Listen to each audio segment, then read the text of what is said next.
Hey everyone, it's Metal Freak here, and I've always heard this all my life, that the end times are coming, and that there's going to be a day where you're going to be put into a guillotine if you don't denounce God, or you're going to suffer if you're a Christian, because later on in the future, the very near future, you're going to be persecuted and murdered because of your belief. And I was always scared of that, because as a Christian at a very young age, death kind of freaked me out. Like, just the thought that I could be living, and then in any moment of my life, I could drop dead and be gone for eternity, never to live again. And not even that, but to also be afraid that any day, when I die, I could go to a place of happiness, or I could just fall into a pit of torment and torture and a fiery blaze for the rest of eternity, just because I'm made of something very long ago and didn't ask for forgiveness because I didn't think of it as a sin. I mean, even the face of Jesus in a lot of paintings used to freak me out, and I never learned why I was afraid of his face. And it weren't like these paintings had like depictions of him like on the cross and in pain. Like, these were just normal paintings of Jesus. Sometimes he was smiling, sometimes he was just, sitting down, or sometimes he was just staring at the viewer.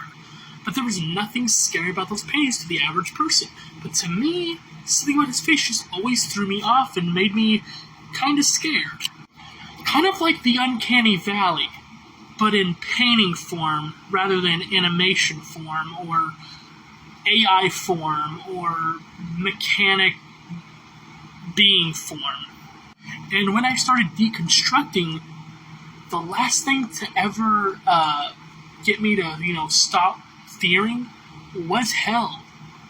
Like, even to this day, I still fear that, that place might as well exist, but I just don't want to believe it does.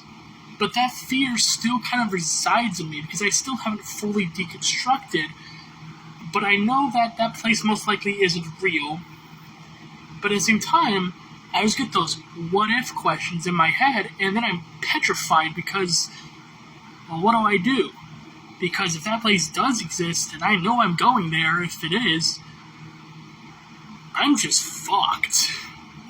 But also to be told as a very young person that there's going to be a time where you being a Christian, you're going to get killed for it, that scared me. Like, that freaked me out. I didn't want to be a Christian because I thought, oh, I don't want to be something that I'll get killed for. Because at a young age, you're afraid of death. So you don't want to be anywhere near death. So why would I want to be something that could cause me to die? And I'm just supposed to accept it like a martyr. As a young kid? Like, that's religious trauma, my dude. Plus, I was also told that these books were evil and that I shouldn't read them. But I mean, these books are freaking amazing. How can I not read them? But anyways, enough about me trying to derail for a totally different conversation. Let's get to the main point at hand. So the comment in the Stitched video basically just, spews that nonsense about there's going to be a day where all Christians are going to get killed. And it's becoming a reality because look what's happening now. The Bible predicted this. And more than anything, Christians love to play the persecuted card because it makes them feel like they aren't living in vain, because it hasn't happened yet, so it can't have never happened, so it has to happen sometime in the future. But the thing that makes me not accept that message in that other video is because that's been said for a long, long time. I mean, even as far back as when they were still writing these books, they were afraid. In fact, Revelations has letters written to churches that no longer exist, basically stating this fact that, hey, this is gonna happen. So most of those churches don't even exist anymore. So why are they being notified at the beginning of the book? And they don't exist anymore. what does that have to do with the near future if it's already happened? In that sense. More than anything, it's just fear-mongering. And fear-mongering isn't going to do anything. In fact, fear-mongering is going to make people want to leave the church even more sooner. Because that's the one thing that Christians just don't get. It's that when you show a little kid something as scary as saying, you're going to die if you don't denounce God. Okay, well, I'll just denounce God. I don't want to die. No. Because then you'll go to hell and burn for all of eternity and suffer. Well, I don't want to do that either. So you gotta live for Jesus. But you just said, I'm gonna get killed for it. Exactly. So why would I want to do that? It's truly heartbreaking to think that there's Christians that totally think this is a good message. I think that telling kids that this is going to happen in the near future and you better believe in Jesus, that just makes kids fear their lives and not want to live the way they want to live and be happy with their lives. Because they're going to feel like, well, if I do something the Bible is, said is a bad thing, then I'm screwed.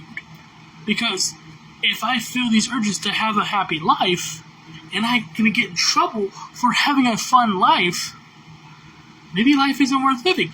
And you know what that leads to? Early death, aka suicide.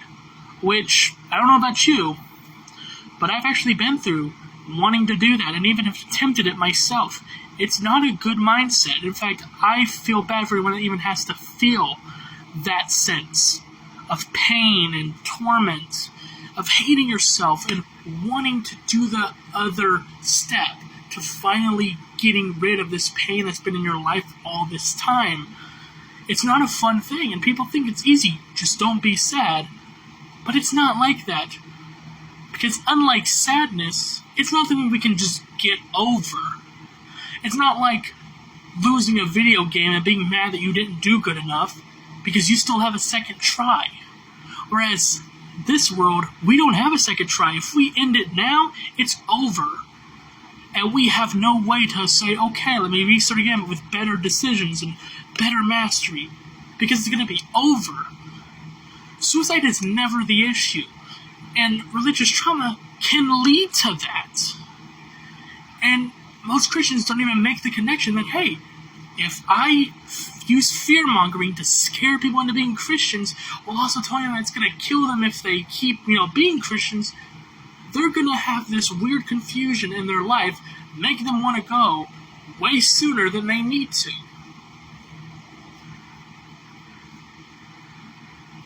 There's a connection. And it sucks that there's people that don't see that connection. So yeah. If there's one thing I want anyone to take from this message, it's don't use fear-mongering to try to convert people into your religion. Because more than anything, you're going to make them scared to be in it.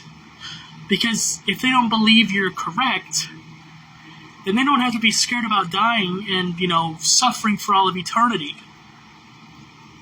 But if they are under the assumption that you are correct, it's going to be years upon years of them feeling like they're alone and that no one's going to care for them because I have to live this way or else I'll be sent to hell.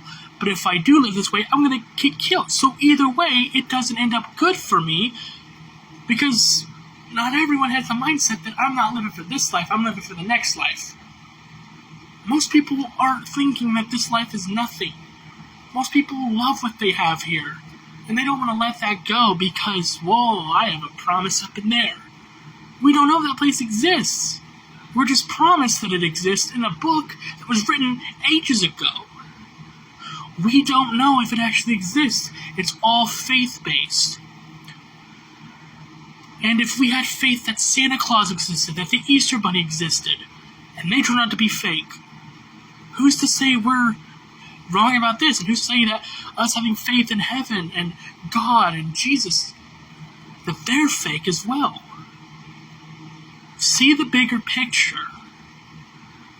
Just look at the world as not an enemy, but as our one shot in being the best we can be.